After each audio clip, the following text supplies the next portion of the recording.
Hello મિત્રો, good morning, જય શ્રી કૃષ્ણ, જય મહાદેવ.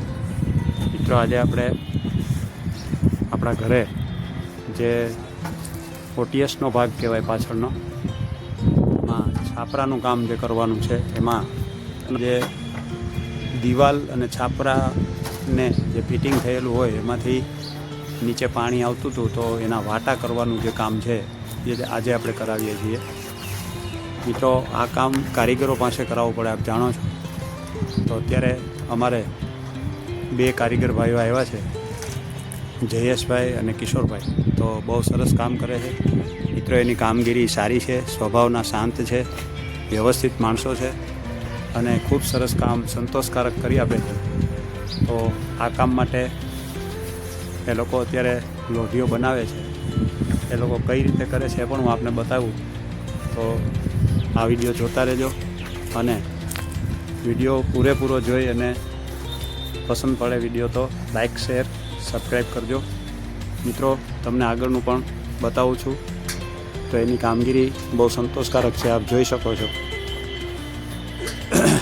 તો આપણે વિડીયો તમે ચાલુ રાખજો.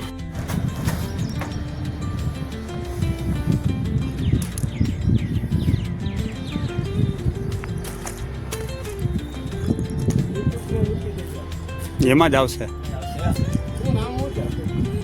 JD ઘૂમો ફીરો blog. તમને નીચે આવશો ને બે, તમે ફ્રી થઈ જાઓ ને, હું તમને બતાવી દઈ. તમે નીચે આવશો ને, હાથ ધોઈ લ્યો ને પછી બતાવી દઈ.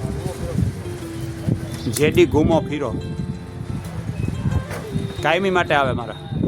એમાં બધું આવે, દેવ મંદિર આવે, પછી પ્રવાસ આવે, બધું આવે, ગૌશાળા આવે. હમણાં એક દિવસ અહીં વાટલા ફાટક ગૌશાળાથી શૂટિંગ ઉતારીએ.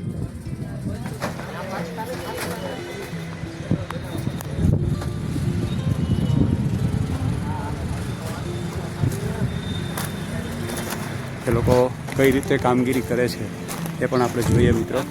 આવો મારી સાથે.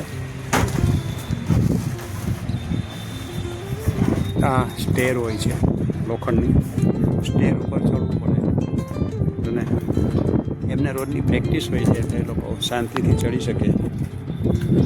આપણે પ્રેક્ટિસ ન હોય તો શાંતિથી ચડવું, નહીં તો પગ છટકી જવાની શક્યતા રહે.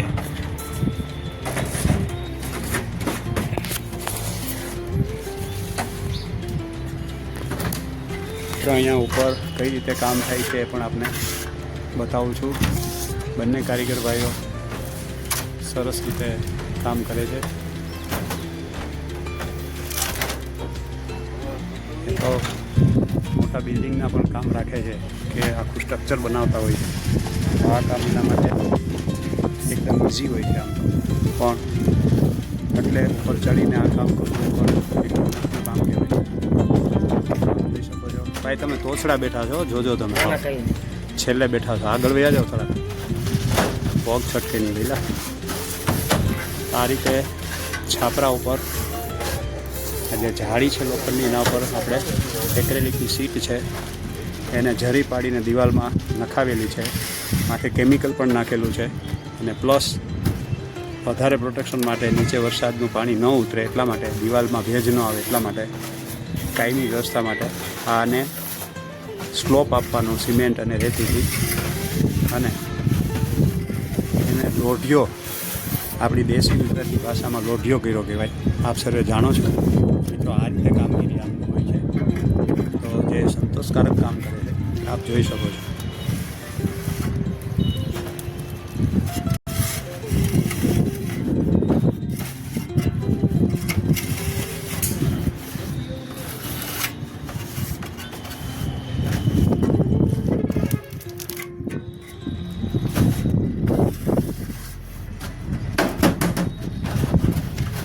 આ કામગીરી સમયાંતરે કરવી પડતી હોય છે. દિવાલ અને છાપરાની વચ્ચે એમ કે જગ્યા રહી જાય તો ઝરી પાડેલી દિવાલમાં ચૂસિયા પથ્થર, મોટા જે ભૂખરા પથ્થર આવે છે એ પાણીને ચૂસે, એટલે જેથી કરીને અંદરની દિવાલમાં આપણને ભેજ દેખાતો હોય છે. પણ આ ભેજને માટે કાયમી ઉકેલ માટે કેમિકલ પણ આપણે વાપરીએ છીએ. અને ઉપરાંત આપણે આ લોઢીઓ પણ કરીએ છીએ, જેથી કરીને વરસાદનું પાણી દિવાલમાં આવે નહીં, કોઈ પ્રકારનો ભેજ દેખાય નહીં અને આનું છાપરાનું આયુષ્ય વધે અને છાપરાઓ પવનને કારણે વાઇબ્રેશન પણ ન આવે અને સરસ રીતે છાપરું ટકી શકે. આમાં છાપરાને આપણે લોખંડ ગ્રીલ ઉપર હોલ પાડીને એમાં સ્ક્રૂ ફિટ કરેલા છે, ઉપરાંત પથ્થર પણ રાખેલા છે અને નીચે લોખંડની મજબૂત જાળી છે. મિત્રો, આ રીતે આપણે જોયું કે કારીગરોને આ રીતે કામ ચોખ્ખી કામ હોય છે, એ લોકોને કાયમીની પ્રેક્ટિસ હોય છે એટલે એ લોકો કરી શકે છે. અને આ એક મહેનતનું કામ છે મિત્રો.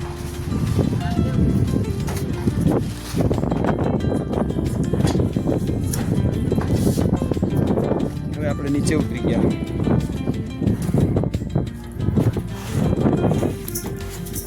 એમને તો રોજની પ્રેક્ટિસ હોય છે એટલે એ લોકો ચડ ઉતર કરી શકે છે.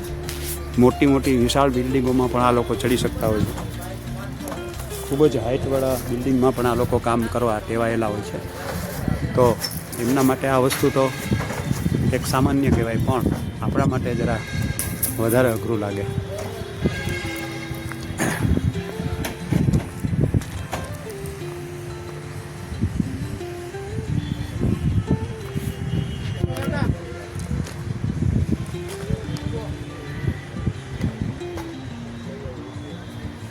પતી ગયો ને રોગો બાદ.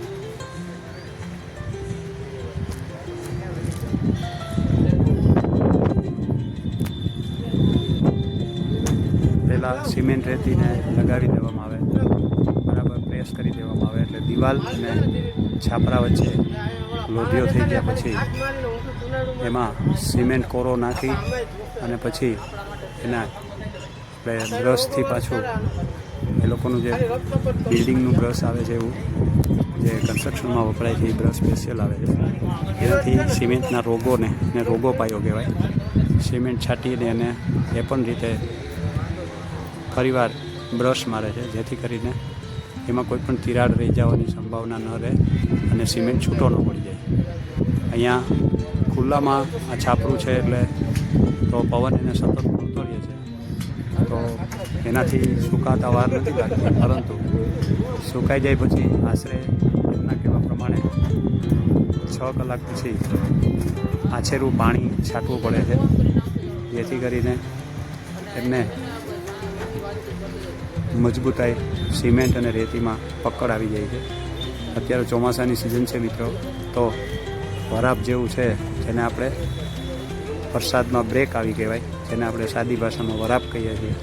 તો અત્યારે વરાપ જેવું વાતાવરણ છે, તો એમાં આપણે આ લોઢિયાનું કામ કરાવી નાખ્યું છે. તો હવે આપણે વરસાદનું પાણી અંદર ઓટીએસમાં નહીં આવે એ રીતે આપણે પ્રોટેક્શન કર્યું છે. તો આ રીતે કારીગરો જે કામ કરે છે એ ખૂબ જ મહેનતના કામ હોય છે. એમાં સિમેન્ટ રેતી મટીરિયલ બધું વાપરે છે, એ પણ આપણે જોઈએ કે શું વાપરેલું છે. અને સિમેન્ટ પણ છે, રેતી પણ છે અને એના ઓજારો પણ છે બધા. તો આ લોકોને આ રીતે કામ કરવાનું હોય છે. તો જુઓ મિત્રો, રેતી, સિમેન્ટ અને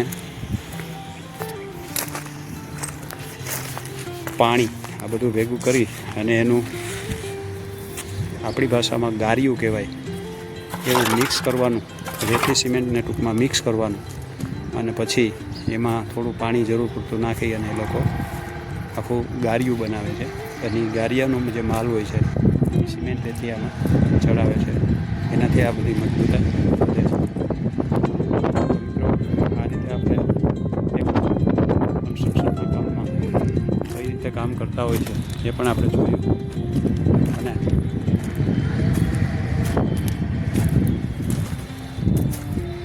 ત્યારે હવે છાપરા ઉપર જે ભાઈ છે એ રોગી ચડાવે છે, એને રોગી કહેવાય. અને સિમેન્ટ ફક્ત સિમેન્ટ જ એમાં હોય છે, પછી એમાં રેતી ભેગી હોતી નથી. કારણ કે પહેલી વખત આપણે રેતી સિમેન્ટથી વાટા કર્યા, એની ઉપર પાછો એકલો સિમેન્ટ, એટલે મજબૂતાઈ વધારવા માટે એ કરવું પડતું હોય છે, એમ કારીગરનું કહેવાનું થાય છે. મિત્રો, આ રીતે આ લોકો બહુ વ્યવસ્થિત કામ કરે છે. જુઓ, હજુ પણ એમણે તગારા ડોલ બધું ઉપર રાખીને પણ સતત કામ ચાલુ રાખેલું છે. એ લોકોને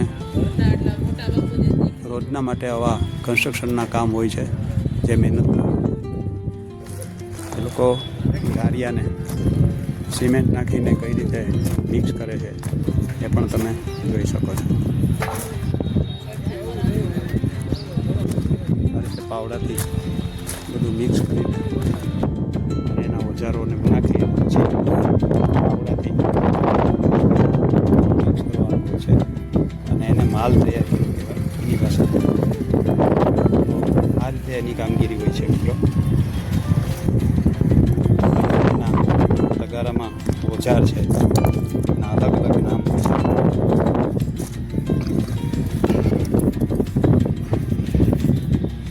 આને ચુલાયડું કહેવામાં આવે છે. આ રીતે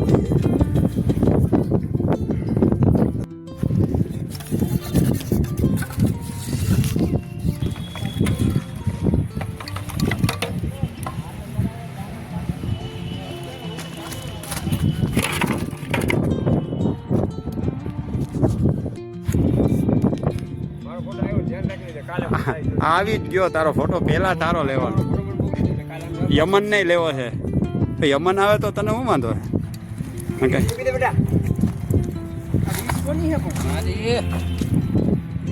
આ બધા સાધનો એમને જરૂર પડે છે એટલે એને દિવાલ અને બિલ્ડિંગમાં ચડવા માટેની સ્ટેર છે. મિત્રો હવે આપણે ફ્રન્ટ સાઈડમાં થોડું બાકી છે છાપરાનું કામ, એ પણ બતાવીએ છીએ. હા હા, આપી જ દેવાનો, આપી જ દેવાનો બેટા, બહાર ન રખાય.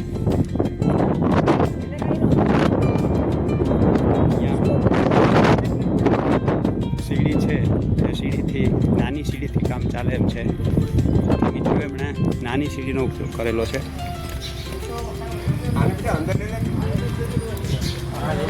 શું ગાડી? અભી નહીં, બાદ में.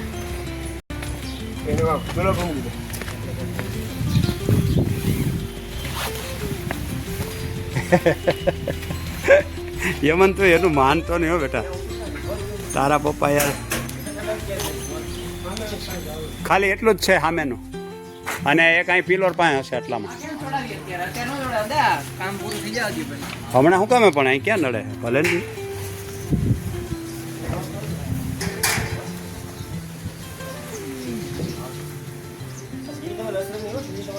એમ ન રખાય, એને પિલોરમાં અહીંયા રાખી દો ને, એની હામાં પિલોરમાં રાખી દો. હા તો તમારી ઈચ્છા. તો નીચે કાંઈ રાખવું છે, કોથળો કે આસન કે કાંઈ, પગ લૂછણીયું કે આસન કે કંઈક રાખી દો નીચે.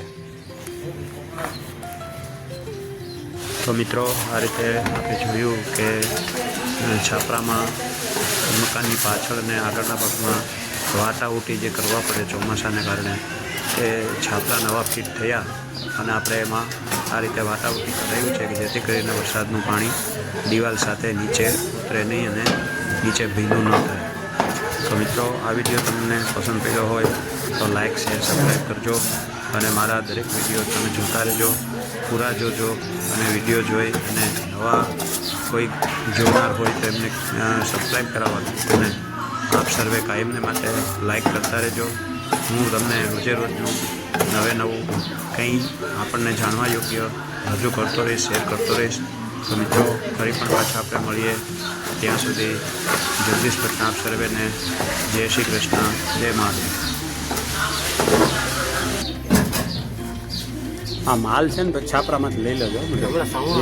ઘીસી છે ને, ઘીસી વાળું છે ને, હા પૈસા હું મારતો. હા ભાઈ, એક કાકા અત્યારે આ રાખી.